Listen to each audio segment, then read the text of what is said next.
a thin convex lens of focal length 5 and thin concave lens of focal length 4 cm are combined together without any gap। ठीक है, हमारे पास क्या question कि ये एक convex lens है 5 सेंटीमीटर, कन्वेक्स से कन्वर्जिंग कुछ नहीं बोला तो सराउंडिंग एयर मानेंगे, तो कन्वर्जिंग नेचर का 5 सेंटीमीटर का कन्वेक्स लेंस हो गया। और दूसरा इसी के साथ ही कनकेव भी रखा हुआ है जो कि एयर में डाइवर्जिंग का काम करेगा, उसकी focal length of -4 centimetre.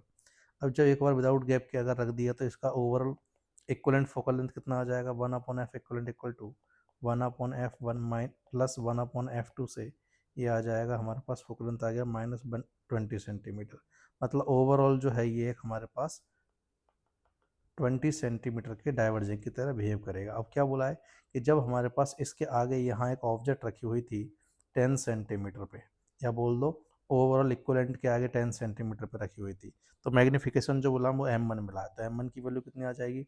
Lens के लिए मैग्नीफिकेशन का फॉर्मूला क्या होता है, तो मैग्नीफिकेशन आता है हमारे पास f/u+f, u की फॉर्म में लेंस के लिए। क्लियर।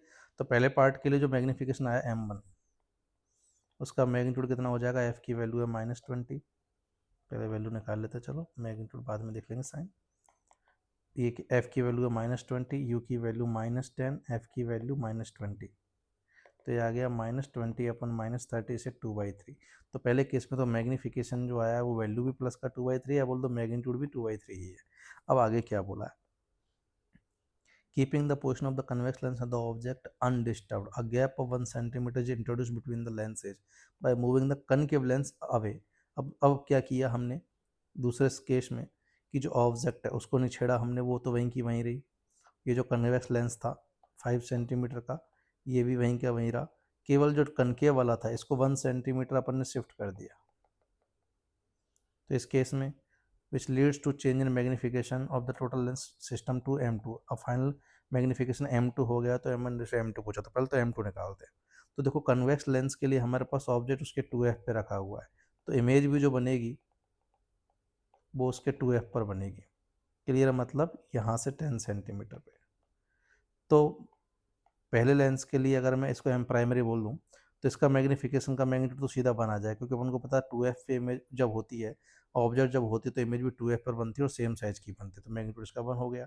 चलिए अब दूसरे वाले के लिए अगर मैं बात करूँ, कनकेव के लिए जो है हमारे पास ऑब्जेक्ट की तरह ये वाला इमेज काम करेगा आई, और उसके बाद फाइनल इमेज बनेगा हमारे पास कहीं। ठीक है, तो कनकेव के लिए अगर मैं देखूँ तो उसका सेकेंडरी मैग्नीफिकेशन कैसे निकालूंगा, तो वो आ जाएगा f अपॉन में, यही फॉर्मूला लगा रहा हूँ, f/u+f, f अपॉन में u की वैल्यू हो जाएगी प्लस का 9 अब